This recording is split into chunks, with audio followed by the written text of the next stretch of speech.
Hello दोस्तों, good morning. स्वागत है एक बार फिर से आप सभी का Mishra ji technical YouTube channel में। दोस्तों आज की इस वीडियो में हम लोग आज के दिन के करंट अफेयर यानी कि 30 मार्च 2019 के करंट अफेयर के क्वेश्चंस के बारे में जानेंगे। तो अगर आप चैनल पर नए हो तो सब्सक्राइब कर लेना, बेल आइकन को भी प्रेस कर लेना जिससे वीडियो की नोटिफिकेशन आपको मिल पाए। और इसकी PDF फाइल आपको टेलीग्राम ग्रुप में मिल जाएगी, तो आप लोग वहाँ से डाउनलोड कर सकते हो। चलिए दोस्तों देखते हैं हम लोग लास्ट डे के क्वेश्चंस को। तो लास्ट डे मैंने 2 क्वेश्चंस पूछे थे, जैसे कि मैं रोज़ पूछता हूँ आपसे। पहला था जिसमें माउंट मकालू शिखर की ऊंचाई कितनी है। तो माउंट मकालू शिखर की यानी कि चोटी की ऊंचाई है दोस्तों 8,485 मीटर, ठीक है, 8,485 मीटर। नेक्स्ट था हाल ही में भारत ने किस मिशन के तहत अंतरिक्ष में एक सक्रिय सैटेलाइट को मार गिराया। तो इस मिशन का नाम था दोस्तों मिशन शक्ति। बहुत ईजी क्वेश्चन था। तो इन दोनों क्वेश्चन के बारे में जिन लोगों ने डिटेल में आंसर किया है उनके नाम मैं आपको वीडियो के एंड में बताऊंगा। चलिए देखते हैं दोस्तों आज का पहला क्वेश्चन है अंतर्राष्ट्रीय रंगमंच दिवस कब मनाया जाता है। तो अभी हाल ही में दोस्तों अंतर्राष्ट्रीय रंगमंच दिवस मनाया गया है 27 मार्च को। कब मनाया गया? 27 मार्च को मनाया गया है। ये 1961 से दोस्तों मनाना स्टार्ट हुआ, 1961 से। और किसके द्वारा ये मनाया जाना शुरू हुआ?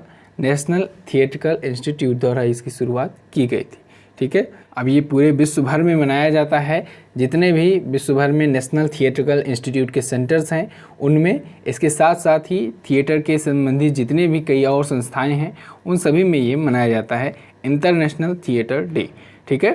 थिएटर के महत्व को समझाने के लिए, थिएटर के महत्व को भी बताने के लिए, ठीक है। तो अंतर्राष्ट्रीय रंगमंच दिवस 27 मार्च को मनाया गया अभी हाल ही में। चलिए नेक्स्ट देखते हैं। नेक्स्ट है हिमाचल प्रदेश का कौन सा गांव दुनिया का सबसे ऊंचा मतदान केंद्र बन गया है। तो अभी हाल ही में दोस्तों हिमाचल प्रदेश का तासिंग नाम का गांव है, वो दुनिया का सबसे ऊंचा मतदान केंद्र बन गया है। ये तासिंग गांव दोस्तों 15,256 फीट की ऊंचाई पर स्थित है। हिमाचल प्रदेश का ये गाँव है। इंडिया चाइना के बॉर्डर से लगभग 29 किलोमीटर ये दूर स्थित है, ठीक है, तासिंग। तो ये बन गया है दुनिया का सबसे ऊंचा मतदान केंद्र। ओके, अब आया है हिमाचल प्रदेश। तो हम लोग हिमाचल प्रदेश के बारे में जानते हैं। मैप में देख लीजिए, ये रहा हिमाचल प्रदेश। हिमाचल प्रदेश की राजधानी शिमला, यहाँ के CM जयराम ठाकुर। ओके, अब हम लोग हिमाचल प्रदेश के बारे में थोड़ा सा और जानते हैं। हिमाचल प्रदेश में दोस्तों दर्रों की बात करते हैं आज। तो हिमाचल प्रदेश में 3 सबसे महत्वपूर्ण दर्रे हैं जिसको हम लोग ट्रिक से याद करेंगे। ट्रिक क्या है? हिरोशिमा बड़ा। क्या है ट्रिक?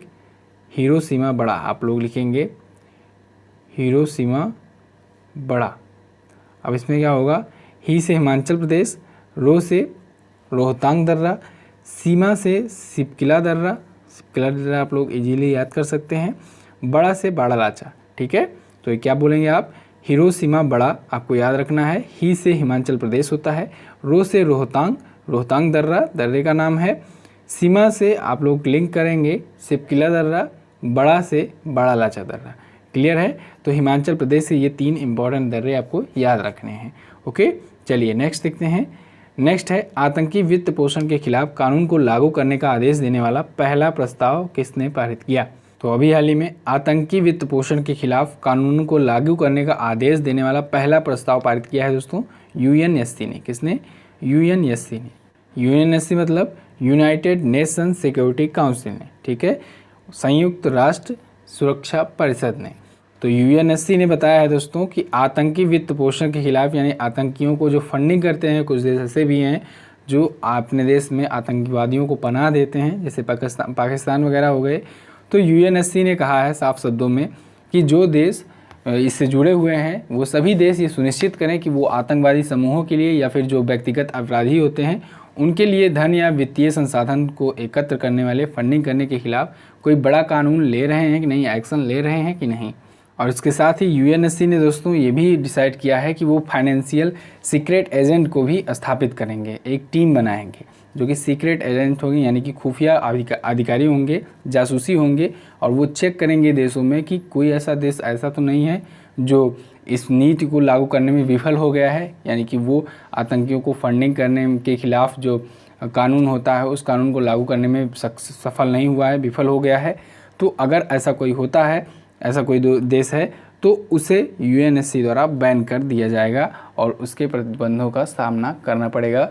UNSC जो बैन लगाएगा उसका बैन का सामना करना पड़ेगा, फॉर एग्जांपल साफ शब्दों में समझिए, अगर मान लीजिए पाकिस्तान है, पाकिस्तान अगर फंडिंग नहीं रोकता है, कड़ा कानून नहीं लाता है आतंकियों के खिलाफ, तो फिर यूएनएससी द्वारा उस पर बैन लगा दिया जाएगा। तो बैन जब लग जाएगा तो कई चीज़ों में बैन लगेगा, तो जिससे पाकिस्तान को प्रॉब्लम होने लगेगी। ओके, यूएनएससी आया है तो यूएनएससी के बारे में हम लोग और जानते हैं। इसकी स्थापना हुई थी 1945 में दोस्तों। सेकेंड वर्ल्ड वार के बाद ये डिसाइड हुआ कि एक संयुक्त राष्ट्र सुरक्षा परिषद की स्थापना की जाए, जो पूरे दुनिया के कई देशों की, जो जितने भी देश इससे जुड़े हों उनकी रक्षा के लिए हो, ठीक है, उनकी सुरक्षा के लिए एक परिषद का गठन किया जाए। तो ये बनाया गया। तो इसमें 5 देशों को दोस्तों एक परमानेंट टीम में रखा गया है, यानी कि 5 देश इसमें परमानेंट हैं और 10 देश नॉन परमानेंट हैं, यानी कि टोटल 15 सदस्य हैं यूएनएससी के, अंतर्राष्ट्रीय संयुक्त सुरक्षा परिषद के। तो इसमें 5 देश कौन कौन से हैं जो परमानेंट देश हैं? वो 5 देश हैं, जैसे चाइना हो गया दोस्तों, यूएस है, यूके है, रसिया है और फ्रांस है। मैं फिर से बोल रहा हूँ, चाइना, यूएस, यूके, रसिया, फ्रांस, ये 5 देश परमानेंट देश हैं इसके, बाकी 10 देश नॉन परमानेंट हैं। क्लियर है इतना? चलिए अब नेक्स्ट देखते हैं। नेक्स्ट है, हाल ही में किसे बीसीसीआई के एथिक्स अधिकारी के रूप में नियुक्त किया गया है? तो अभी हाल ही में बीसीसीआई के एथिक्स अधिकारी के रूप में नियुक्त किया गया है दोस्तों डीके जैन को। डीके जैन कौन है? ये पूर्व रिटायर जज हैं और इसके साथ ही ये बीसीसीआई के लोकपाल भी हैं, ठीक है, बीसीसीआई के पहले लोकपाल हैं। एथिक्स अधिकारी के रूप में इन्हें नियुक्त किया गया है। अब ये बीसीसीआई में एथिक्स अधिकारी के रूप में, एथिक्स ऑफिसर के रूप में कार्य करेंगे, ठीक है। आपको ये पॉइंट याद रखना है कि ये बीसीसीआई के पहले लोकपाल हैं, अभी हाल ही में इनकी नियुक्ति हुई थी डीके जैन की, ठीक है, पूर्व रिटायर जज हैं ये लोकपाल। दोस्तों पिछले कुछ दिनों से आप लोग बहुत बार सुन रहे होंगे। लोकपाल क्या होता है? बेसिकली किसी संस्था में जो भ्रष्टाचार होते हैं उनको रोकने के लिए एक लोकपाल की नियुक्ति की जाती है। तो इसी प्रकार से इनको भी नियुक्ति इनकी भी हुई है डीके जैन की बीसीसीआई में, ठीक है। तो लोकपाल पर वीडियो बहुत जल्दी आएगी, मैं इस पर एक स्पेशल वीडियो बना दूंगा, उसमें पूरा डिटेल में आपको बताऊंगा। फॉर एग्जांपल बहुत सारे पॉइंट है, जैसे लोकपाल बिल कब लाया गया, 2013 में लाया गया था। अन्ना हजारे जी को जानते ही हैं, तो उनकी बहुत बड़ी कामयाबी थी, उपलब्धि थी। धरने पर बैठे थे काफ़ी दिनों तक अन्ना हजारे जी, तो उन्होंने लोकपाल बिल को लाया था 2013 में। ओके, तो इस पर मैं वीडियो बहुत जल्दी लाऊंगा दोस्तों। चलिए हम लोग अब आगे देख लेते हैं अगले क्वेश्चंस को। नेक्स्ट है, हाल ही में लॉन्च की गई पुस्तक इंडियन फिस्कल फेडरलिज्म किसके द्वारा लिखी गई? तो अभी हाल ही में दोस्तों डॉक्टर YV रेड्डी ने और डॉक्टर GR रेड्डी ने मिल करके इन दोनों ने लिखा है ये बुक इंडियन फिस्कल फेडरलिज्म, ठीक है। तो उपरोक्त दोनों ऑप्शन आपका करेक्ट होगा। अब बात करें इन दोनों की दोस्तों, तो डॉक्टर YV रेड्डी जो हैं ये पूर्व गवर्नर रह चुके हैं RBI के, और इससे पहले के यानी कि 14वें वित्त आयोग के ये अध्यक्ष भी रह चुके हैं। अभी करंट टाइम पर 15वें वित्त आयोग के अध्यक्ष कौन है? NK सिंह हैं। तो उन्होंने ही दोस्तों, जो NK सिंह है, जो करंट टाइम पर 15वें वित्त आयोग के अध्यक्ष हैं, उन्होंने इस पुस्तक का अनावरण किया है। और इसके साथ ही मैंने बताया डॉक्टर YV रेड्डी जो हैं ये 14वें वित्त आयोग के अध्यक्ष थे और पूर्व गवर्नर थे। डॉक्टर GR रेड्डी की बात करें तो ये कौन थे? ये तेलंगाना सरकार के वित्त सलाहकार हैं। कौन है? तेलंगाना सरकार के वित्तीय सलाहकार हैं डॉक्टर GR रेड्डी।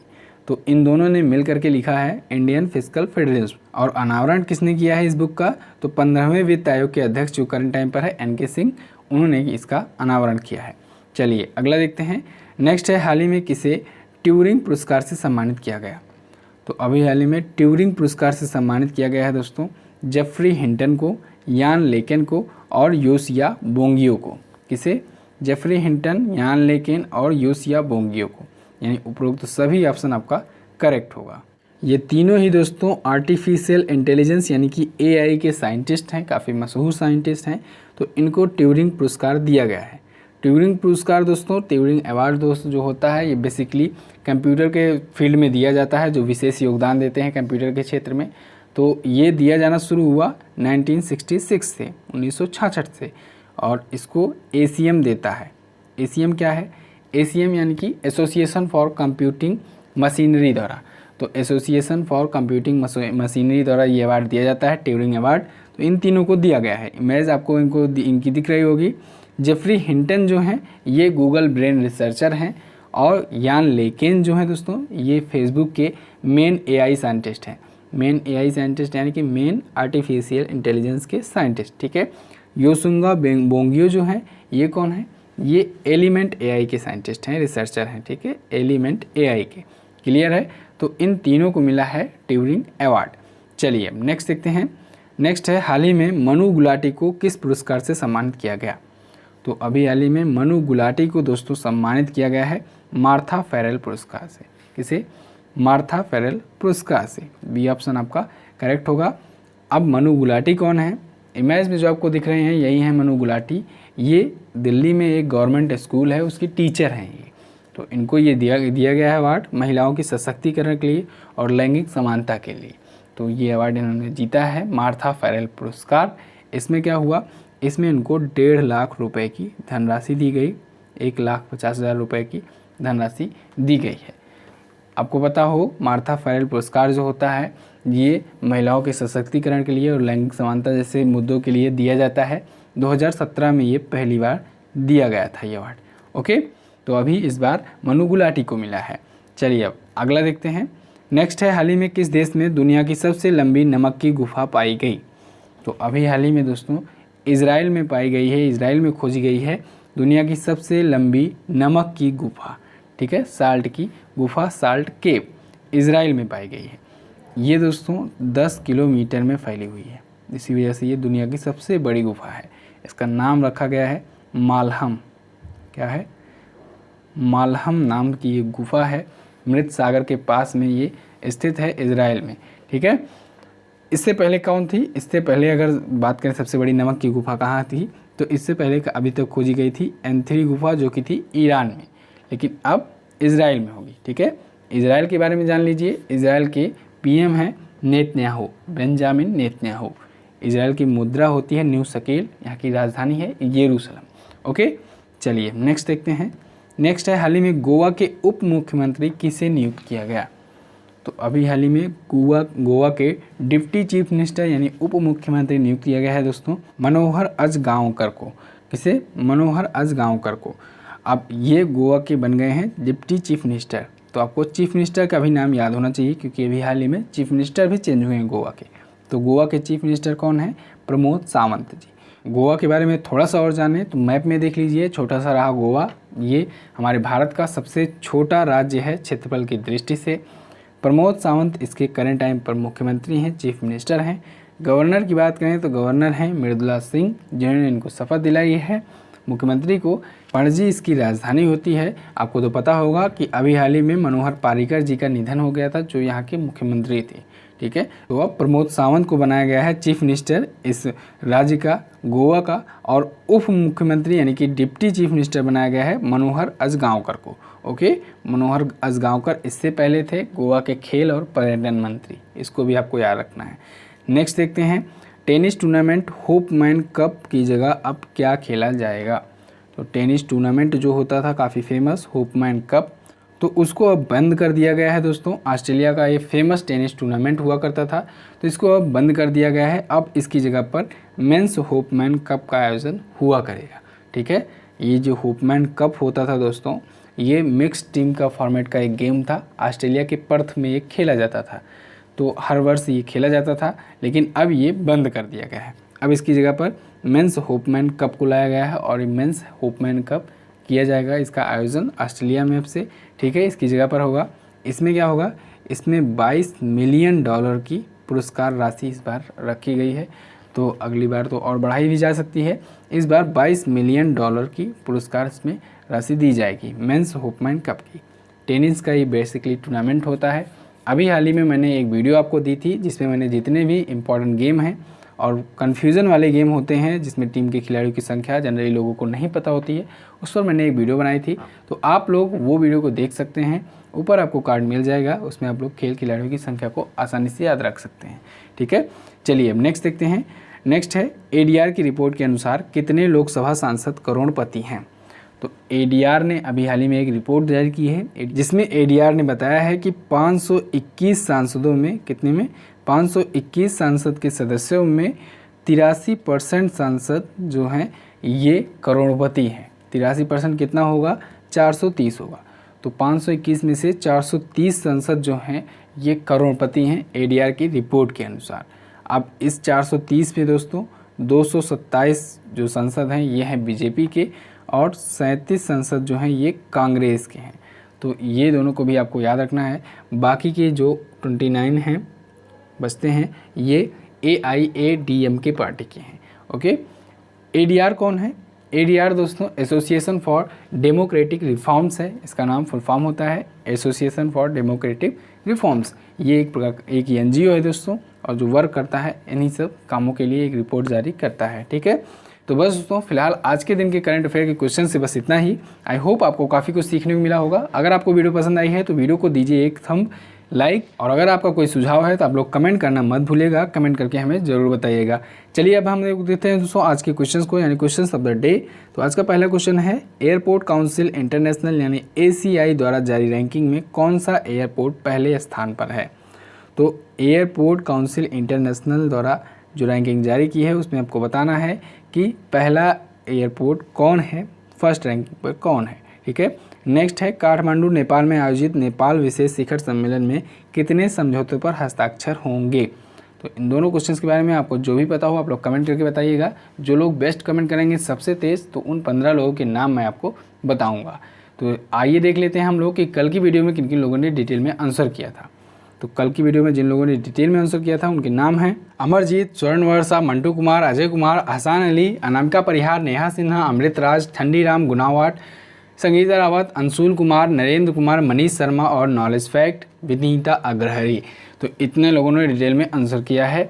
आप लोग भी डिटेल में आंसर ज़रूर किया करो। तो बस दोस्तों फिलहाल आज की इस वीडियो में बस इतना ही। अगर आप पहली बार आए हो चैनल को तो चैनल को सब्सक्राइब जरूर करना, बेल आइकन को भी प्रेस कर लेना, जिससे वीडियो को टाइम पर आपको नोटिफिकेशन मिल पाए वीडियो की। टेलीग्राम ग्रुप पर आपको हमारी PDF फाइल मिल जाएगी, तो टेलीग्राम ग्रुप से भी हमारे जुड़ सकते हैं आप लोग। मिलते हैं दोस्तों अगली वीडियो में, तब तक के लिए नमस्कार, जय Hind, Vande Mataram. Subscribe now and press the bell icon. Never miss an update.